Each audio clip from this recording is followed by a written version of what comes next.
आप सभी को मेरा नमस्कार।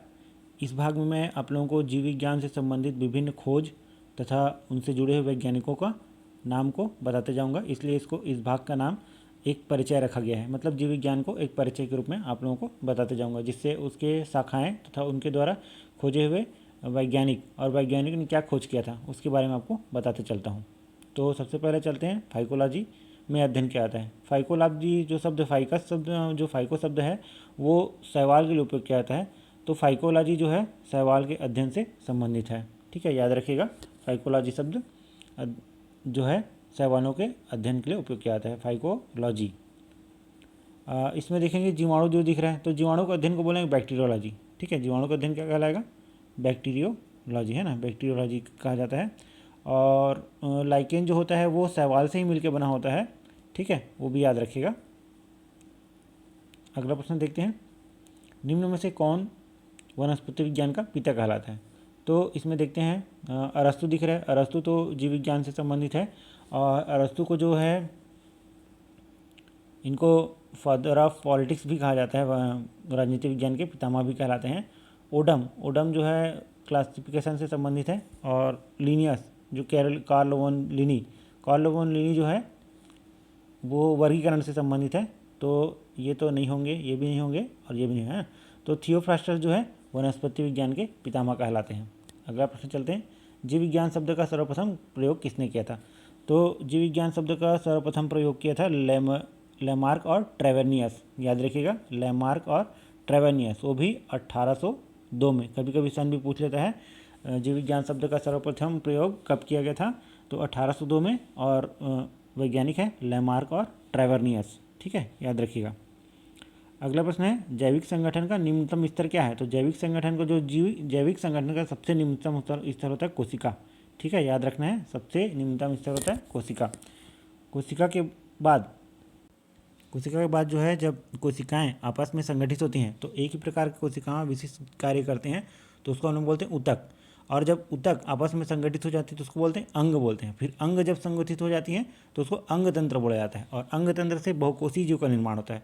फिर बहुकोषीय जीव जंतु का निर्माण करता है, जंतु फिर जनसंख्या का निर्माण करता है, और जनसंख्या समुदाय का निर्माण करता है, फिर समुदाय जो है पारिस्थितिक तंत्र का निर्माण करता है, और उसके बाद आखिरी में जैवमंडल का निर्माण होता है। तो इस प्रकार हमने आप लोगों को बता दिया कि जो जैविक संगठन का निम्नतम स्तर क्या होता है? कोशिका होता है। ठीक है, कोशिका होता है। और यदि कभी पूछा जैविक संगठन का सबसे उच्चतम स्तर क्या होता है, तो उच्चतम स्तर हो जाएगा जैवमंडल। ठीक है, तो यहाँ पर हमारा प्रश्न क्या पूछा है? जैविक संगठन का सबसे निम्नतम स्तर क्या है? तो सबसे निम्नतम स्तर हो जाता है कोशिका। ठीक है, तो याद रखिएगा, निम्नतम स्तर कोशिका होता है। सजीवों का मुख्य लक्षण है, तो सजीवों में बहुत सारे लक्षण पाए जाते हैं। मुख्य लक्षण कौन सा है?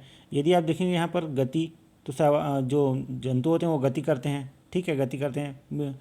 और निर्जीव भी गति कर सकते हैं, कोई जरूरी नहीं कि निर्जीव गति नहीं करते। आवास, जीवों का आवास होता है, सजीव आवास में रहते हैं, वृद्धि भी करते हैं। ठीक है, लेकिन इन सबसे बहुत ही जो इम्पोर्टेंट है वो होता है जीव द्रव्य, जिसको हम लोग बोलते हैं प्रोटोप्लाज्म। तो ये जो प्रोटोप्लाज्म जो होता है वो सजीवों का सबसे मुख्य लक्षण होता है। तो इसका उत्तर क्या हो जाएगा? सजीवों का मुख्य लक्षण क्या होता है? जीवद्रव्य, प्रोटोप्लाज्म को बोला जाता है, याद रखिएगा। कम तापमान पर जीवों का अध्ययन को कहते हैं। कम तापमान पर जो जीवों का अध्ययन कहलाता है वो क्रायोबायोलॉजी के अंतर्गत आता है। ठीक है, कम तापमान पर जीवों का अध्ययन क्रायोबायोलॉजी के अंतर्गत आता है। ठीक, अगला चलते हैं, मानव जाति के आनुवंशिक सुधार के विज्ञान को कहते हैं। आनुवंशिक शब्द जुड़ा होता है जेनेटिक्स से। ठीक है, याद रखिएगा, आनुवंशिक शब्द जो है जेनेटिक्स से जुड़ा होता है। और जेनेटिक्स होता क्या चीज़ है? पीढ़ी दर पीढ़ी जंतुओं में होने वाले परिवर्तन तथा लक्षणों की पुनरावृत्ति को जेनेटिक्स कहा जाता है। उसके अंतर्गत हम अध्ययन करते हैं कि जीवों में किस प्रकार से परिवर्तन आ सकते हैं, किस प्रकार से वो अपने गुणों की जो पुनरावृत्ति है वो करते हैं। तो इसका उत्तर हो जाएगा जेनेटिक्स। जब मानव जाति में आनुवंशिक सुधार का विज्ञान को कहते हैं, तो क्या कहेंगे?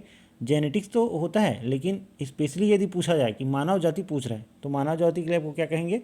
यूजेनिक्स कहा जाता है उसको, है ना, याद रखिए, यूजेनिक्स। इसमें कंफ्यूज नहीं होना है।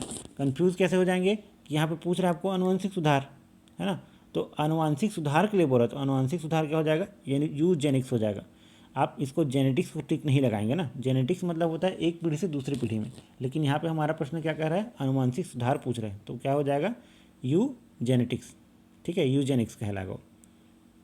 याद रखना है यूजेनिक्स, ठीक है।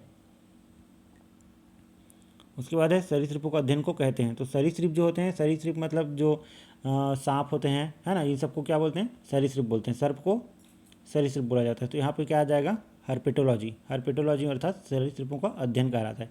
इकोलॉजी तो पारिस्थितिक तंत्र को कहते हैं। सोरोलॉजी, सोरोलॉजी मतलब छिपकली, ठीक है, लिजर्ट, छिपकली, छिपकली का जो अध्ययन होता है वो सोरोलॉजी कहलाता है। तो ये भी नहीं हुआ। उसके बाद आर्निथोलॉजी, आर्निथोलॉजी मतलब पक्षी, पक्षी का जो अध्ययन किया जाता है वो आर्निथोलॉजी के अंतर्गत किया जाता है। तो इससे देखिए बहुत सारे प्रश्न बन गए आपका। हार्पेटोलॉजी सरीसृप का अध्ययन हो गया, सोरोलॉजी छिपकली का अध्ययन हो गया, ऑर्निथोलॉजी पक्षी का अध्ययन हो गया, इकोलॉजी पारिस्थितिक तंत्र का अध्ययन हो गया। तो हमारा प्रश्न यहाँ पर क्या कर रहा है, सरीसृप, सरीसृप में स्पेशल होता है हार्पेटोलॉजी, ठीक है, याद रखना है हार्पेटोलॉजी। उसके बाद है वंशागति तथा विभिन्नताओं का अध्ययन कहलाता है। अब देखिए यहाँ पर आ गया वंशागति पूछ रहे हैं ना, वंशागति तथा विभिन्नताएं। वंशागत मतलब एक पीढ़ी से दूसरी पीढ़ी, ठीक है। तो यहाँ पर ये कह रहा है कि एक पीढ़ी से दूसरी पीढ़ी में गुणों की जो विभिन्नताएं हैं या गुणों का जो क्रम है वो कैसे चलता है। तो इसके अंतर्गत हम आनुवंशिकी को ले आते हैं, जिसको हमने अभी बताया था जेनेटिक्स, ठीक है, क्या बोले उसको, जेनेटिक्स। तो जेनेटिक्स के अंतर्गत हम वंशागति तथा विभिन्नताओं का अध्ययन करते हैं। और यहाँ पे देख रहे हैं औतिकी, तो औतिकी का अर्थ होता है उत्तक, तो उत्तक के बारे में अध्ययन करना कहलाता है औतिकी। तो ये तो नहीं हुआ। भ्रूणिकी, भ्रूण से संबंधित जो अध्ययन करते हैं वो होता है। और कोशिका विज्ञान, कोशिका विज्ञान को हम लोग बोलते हैं साइटोलॉजी, ठीक है। तो ये भी नहीं होगा। तो हमारा उत्तर क्या है यहाँ पे, कोशिका जो अनुवंशिक होगा ना, वंशागति तथा विभिन्नताओं का अध्ययन क्या कहलाता है, अनुवंशिकी, जेनेटिक्स बोलते हैं जिसको, ठीक है। अगला प्रश्न देखते हैं, पादप किस लक्षण के कारण जंतुओं से समानता रखते हैं।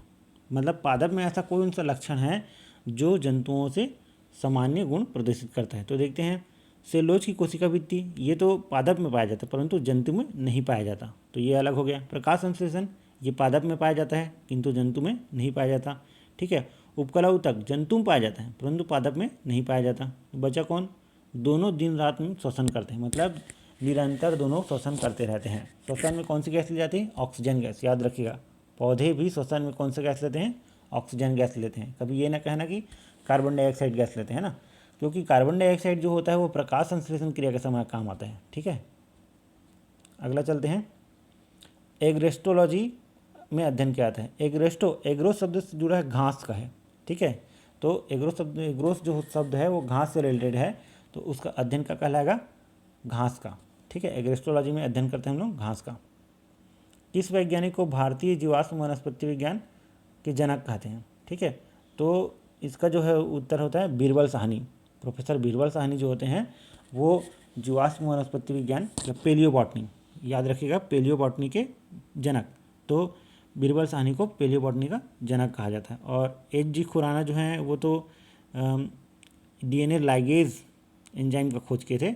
और यहाँ पर सुंदरलाल बहुगुणा जो है वो चिपको आंदोलन के लिए फेमस है ना, तो ये तो नहीं हुए और ये भी नहीं है। तो बचा कौन, बीरबल साहनी, है ना।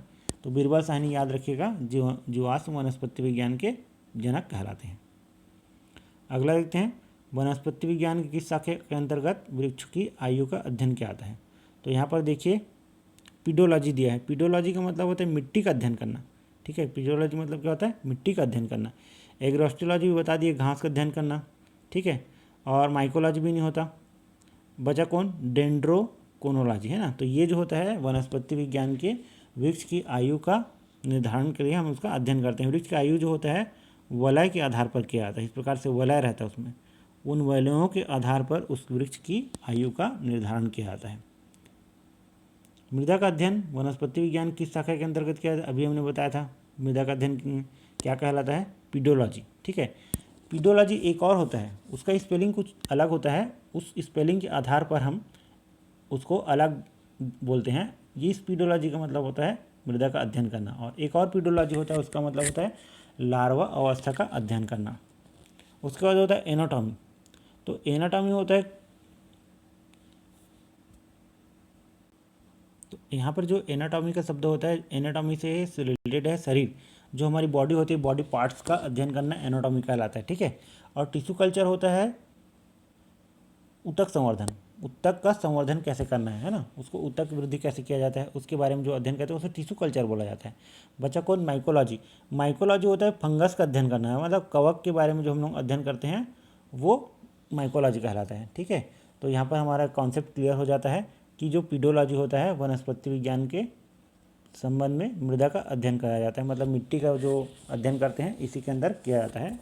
और बाकी तो आपको बता दिया गया है, माइकोलॉजी फंगस से संबंधित है, एनाटॉमी शारीरिक विज्ञान संबंधित है, टिश्यू कल्चर जो होता है ऊतक संवर्धन से संबंधित है। तो इस प्रकार से देखिए आपके पास ये 4 क्वेश्चन आते हैं तो इसको आप आराम से बना सकते हैं, किसको किस क्या कहते हैं। ठीक है, अगला प्रश्न चलते हैं।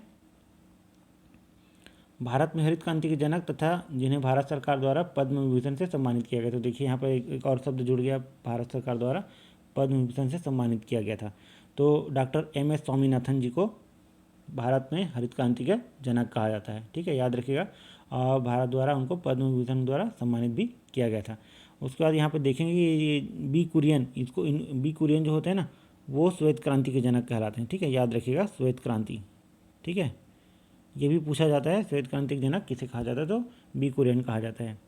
जेसी बोस भी फेमस है और आर पी राय भी फेमस। ठीक है, तो ये यहाँ पर याद रखने वाली चीज़ है कि एम एस स्वामीनाथन।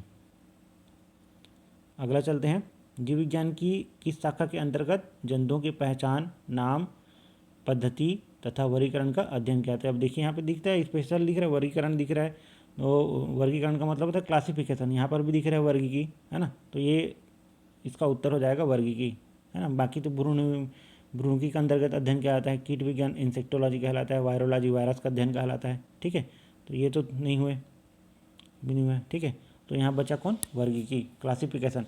और फादर ऑफ क्लासिफिकेशन किसको बोलते हैं, कैरोलस लिनियस को बोला जाता है। कैरोलस लिनियस का पूरा नाम कार्ल वोन लिनी था, याद रखिएगा। कैरोलस लिनियस का पूरा नाम क्या था, कार्ल वोन लिनी। बाद में उन्होंने अपने नाम को बदल लिया, कैरोलस लिनियस कर लिया। द्विनामकरण पद्धति उन्हीं के द्वारा दिया गया था। हमेशा पूछा जाता है कि क्लासिफिकेशन के पितामह या फादर ऑफ क्लासिफिकेशन किसे कहा जाता है, तो कैरोलस लिनियस को फादर ऑफ क्लासिफिकेशन कहा जाता है और उनका पूरा नाम था कार्ल वोन लिनी। अगला चलते हैं, निम्न में से किस कार्य में जीव विज्ञान का दुरुपयोग किया जा रहा है ना। तो इसमें दिख रहा है अजन्मे भ्रूण का लिंग ज्ञात करना, मतलब जो जन्म नहीं लिया उसका लिंग को ज्ञात करना। ठीक है, और जैव हथियारों का निर्माण करना, एम्नियोस्टेसिस, एम्नियोस्टेसिस मतलब भ्रूण से लिंग का ज्ञात करना है। तो ये तीनों ही दुरुपयोग है। ठीक है, ये भी दुरुपयोग है, ये भी दुरुपयोग है, ये भी इसका मतलब क्या हो जाएगा, उपरोक्त सभी। उत्तकों का अध्ययन क्या आता है, अभी हमने कुछ पिछले प्रश्न में हमने बताया था कि उत्तकों का जो अध्ययन होता है वो औतिकी कहलाता है और शारीरिकी एनाटॉमी के अंतर्गत आता है। इसका उत्तर क्या हो जाएगा, औतिकी, और कार्य की फिजियोलॉजी के अंतर्गत आता है, ओरिकल्चर।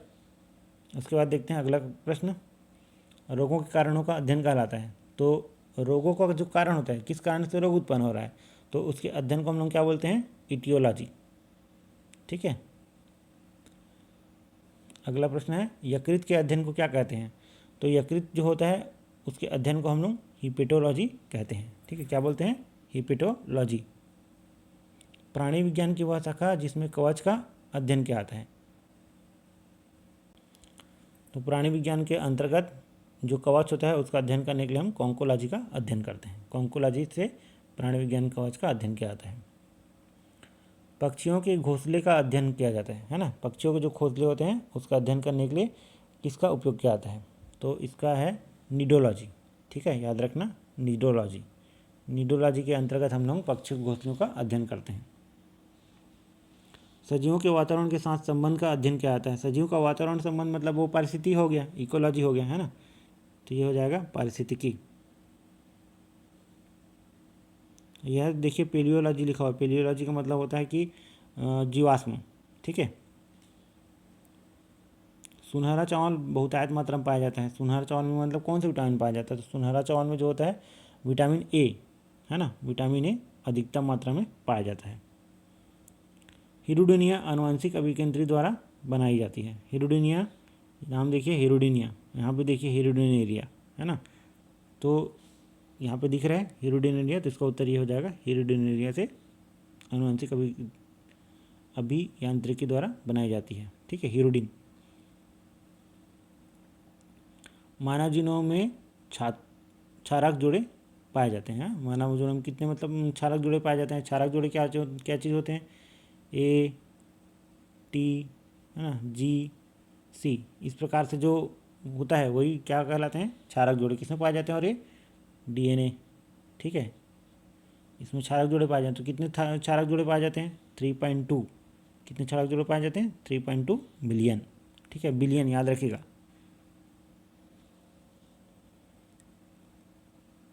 अगला है एक जीन एक एंजाइम की अवधारणा किसने दिया था। तो एक जीन एंजाइम की अवधारणा जो है बीडल एंड टाटम के द्वारा दिया गया था, ठीक है। अगला है प्रतिजैविक शब्द दिया था। प्रतिजैविक शब्द किसने दिया था, तो ये जो प्रतिजैविक शब्द जो है सलमन वैक्समैन के द्वारा दिया गया था, ठीक है। किसके द्वारा दिया गया था, सलमन वैक्समैन के द्वारा दिया गया था प्रतिजैविक शब्द।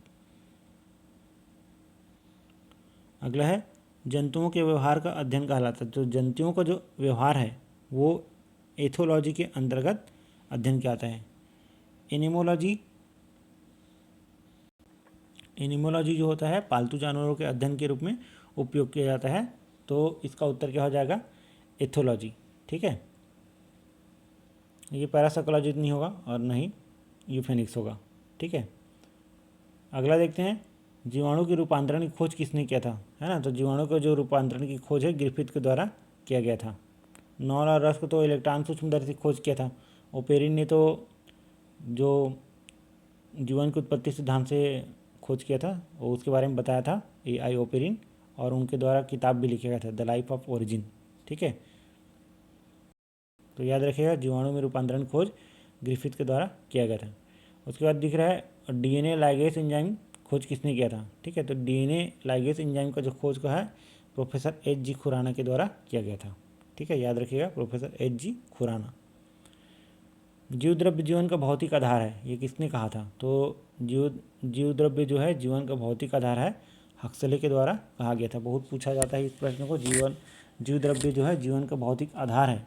तो इसका कथन जो है, इस कथन को हक्सले के द्वारा कहा गया था, ठीक है। कौन सा पक्षी है जो उड़ नहीं पाता, ठीक है। तो ऐसा पक्षी जो उड़ नहीं पाता, शुतुरमुर्ग देखे होंगे टीवी में दिखता है ना। तो ये तो नहीं उड़ पाता, ठीक है। एमू बहुत छोटी सी पक्षी होती है, ये भी नहीं उड़ पाता, ठीक है। कीवी ये भी नहीं उड़ पाता। तो इसका उत्तर क्या हो जाएगा, उपरोक्त सभी, ठीक है। इसका उत्तर क्या हो जाएगा, उपरोक्त सभी। तो शुतुरमुर्ग, एमू और कीवी ये तीनों ही पक्षी उड़ नहीं पाते, ठीक है। कोशिका नहीं माना जाता, ठीक है। कोशिका नहीं माना जाना मतलब जिसमें प्रोटोप्लाज्म नहीं पाया जाता तो वो कोशिका नहीं होगा।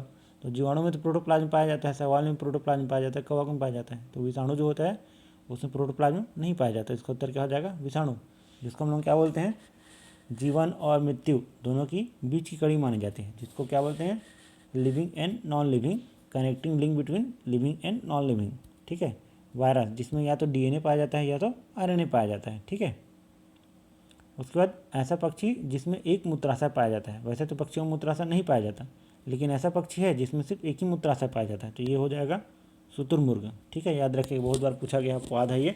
ऐसा पक्षी जिसमें एक मूत्राशय पाया जाता है तो क्या हो जाएगा, शुतुरमुर्ग होगा, ऑस्ट्रिच जिसको बोलते हैं। और सबसे बड़ा कोशिका, उसके अंडा जो होता है वो सबसे बड़ा कोशिका होता है।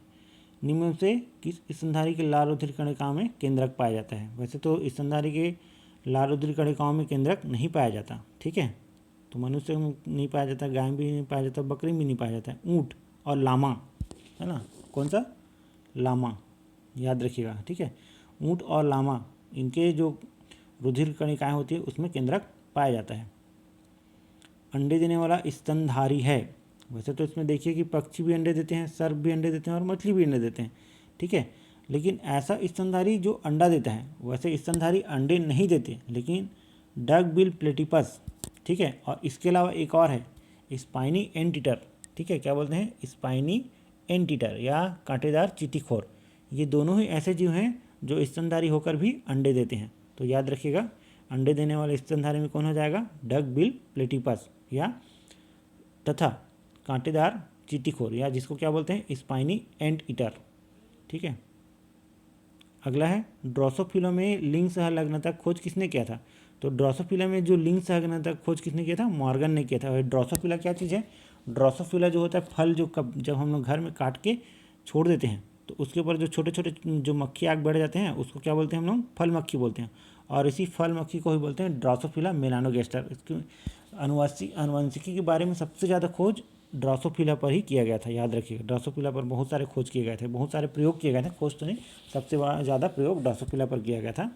तो उसमें जो लिंग सहलग्नता है उसमें खोज मॉर्गन के द्वारा किया गया था, जिसको हम लोग ड्रोसोफिला को क्या बोलते हैं? फल मक्खी। ठीक है, उसका जूलॉजिकल नाम है ड्रोसोफिला मेलानोगास्टर। अगला है टेक्सोनॉमी शब्द किसने दिया था? हमने अभी बताया था कि टेक्सोनॉमी या क्लासिफिकेशन के पितामह किसको कहा जाता है? कैरोलिनस लिनियस को कहा जाता है। लेकिन वो शब्द किसने दिया? टेक्सोनॉमी शब्द APD कंडोले के द्वारा दिया गया था। केंद्रक में DNA खोज किसने किया था? तो केंद्रक में DNA पाया जाता है, इसका खोज मिस्र के द्वारा किया गया था। वाटसन और क्रिक ने तो DNA का डबल हेलिक्स मॉडल दिया था। इस प्रकार जो मॉडल दिया गया था, डबल हेलिक्स वाला मॉडल जो दिया गया था इस प्रकार से, वो वाटसन और क्रिक के द्वारा दिया गया था। विजमान और ये तो दोनों नहीं है, ठीक है, तो इसका उत्तर क्या हो जाएगा? मिजर। अगला प्रश्न। इस प्रकार से हमारा जो प्रश्नों का ये जो संचय है अभी समाप्त होता है। और भी आप लोगों को इस प्रकार से कलेक्शन करके आपको क्वेश्चन दिया जाएगा, बताया जाएगा। तो ये वीडियो आप लोगों को कैसा लगा प्लीज़ लाइक कीजिए और कमेंट कीजिए तथा हमारे चैनल को सब्सक्राइब कीजिए। धन्यवाद।